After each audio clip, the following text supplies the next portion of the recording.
from? It's me for just a minute. I've been moved to Omaha. An inmate at the Douglas County Jail. To accept this call, press 0. To refuse this call, hang up or press 1. To prevent calls from this facility, press 9. Hello. This call is from a corrections facility and is subject to monitoring, recording, and the location of your phone will be obtained. For more information about our privacy policy, please visit www.connectnetwork.com. After the beep, press 5 to accept this call. This call is from a corrections facility and is subject to monitoring, recording, and the location of your phone will be obtained. Stay on the line to accept this call. Thank you for using GTL. I don't consent to recording of this call. Is there anything I need to know? Dorothy sent a couple of documents. They're going to go out in the mail to you tomorrow. It's some sort of supporting documents and letters from the Chilcotin National Congress, but you'll get them in the mail. I don't know how to interpret them. Okay. All right. I appreciate your help. No problem. I did get an email from some guy who said he thought he knew who Dorfman was. I got that letter today. Oh, okay, good. Yeah. But he hadn't replied back. I know you gave a physical description of him. I think you said he was heavy-set and sandy blonde hair or something like that. But I sent him that audio where you described him, but he hadn't replied back yet. Yeah. All right. I mean, he wasn't fat. He was just, stout, like he worked out, muscular. Oh, I see. Okay. I noticed, I read through a couple of these emails that you sent from Trader, the anti-American communist, and it seems like he's hung up over this, whatever description I gave when I was being shot at, when Pat was being shot at back in 2007, but he's never explained what it sounds like when he was shot at, or where he was when he was shot at. Now, he said he went to Haiti and some other place. Obviously, he wasn't being shot at in Haiti.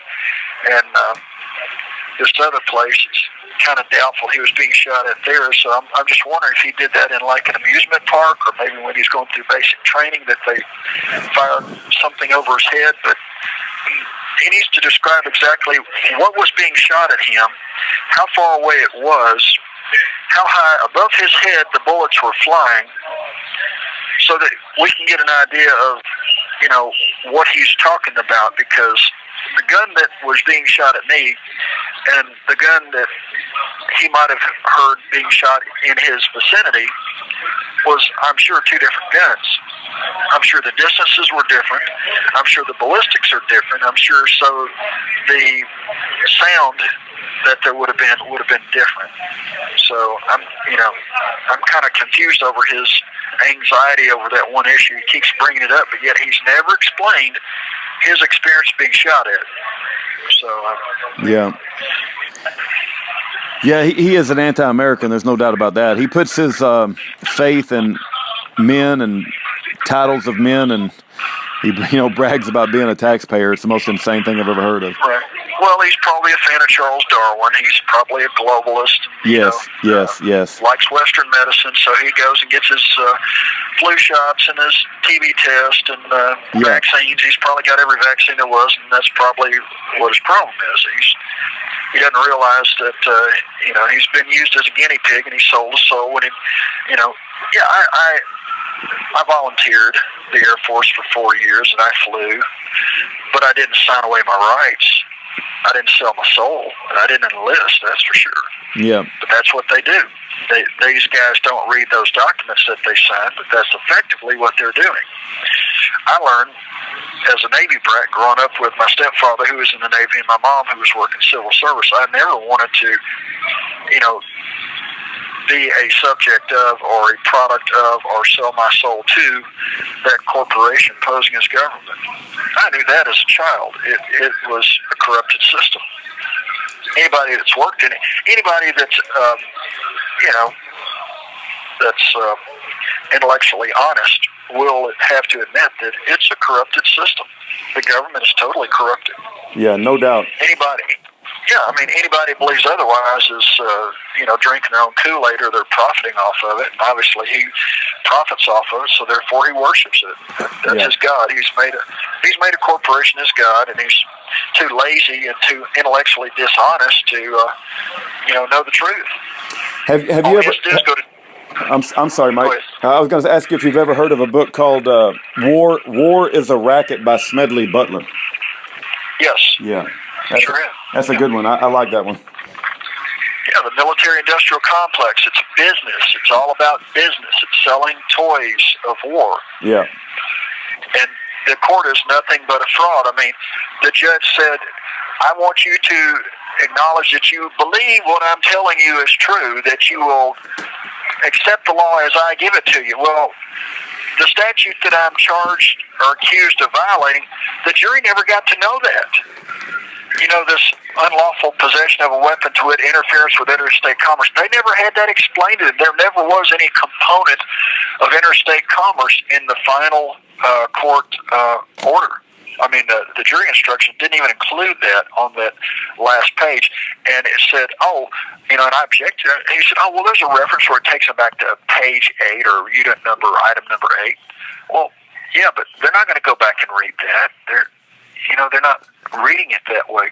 They're reading that one page. It says, do you believe that he had a gun? Believe. Not have they proved. The standing is proof beyond a reasonable doubt. Not a belief. So he converted what was the law requiring that you prove beyond a reasonable doubt that I had possession of a gun, which they can't do and they didn't do. No one ever saw me with a gun, period. I didn't have a gun. That's the bottom line. They searched the plane the very day that they arrested me, no doubt. And then they come back 2.5 months later, and they claim, it'd been locked up the whole time. Well, they made sure that the jury didn't hear that. They had all women from Omaha who are anti-gun, who are not farmers, who are not hunters. It's called denial of due process, manipulation of a jury. It's not a jury of my peers, nor was it due process, nor was it the ability to be heard. I was denied the right to be heard, denied the right to counsel. It's a rigged game. It's a kangaroo court, by definition. Yeah. So. Yeah, I've anybody that will listen, I tell them there's several entities that are like absolutely known for certain to be enemies of the people. One of them is the Federal Reserve. The other one is the IRS. All intelligence agencies, including the FBI, the CIA, Homeland Security, mainstream media, and the judicial system, the criminal judicial system, and the Bureau. You have 60 seconds. Bureau of Prisons. Bureau of Prisons. Well, God bless you for everything that you're doing. Please, those that are listening, if you can help rooting this ministry, please do. And anybody that has the ability to pick up the phone and call those people running for office, saying, if you're running for governor, will you exonerate those people starting day one that have been falsely accused and are sitting in prisons languishing? If you will not, we're going to go to the other guy and see if he'll do it and see what kind of response you get. Amen. It's the only way to free the people. The only way to free the people is to hold these people accountable to their oath of office and that they will do what the people tell them to do, as opposed to being CEOs of state of X corporation. Yeah. It's time to wake up. Amen to that. God bless you, Rudy. God bless you, Mike. You think they're going to hold you there until your sentencing date in the same prison you're at? Probably. It just serves their purpose to make money here. They can, save money. And tell Mrs. Parsons I love her. I'll send her your message. All right. God bless you, Mike. Thank you for using GTL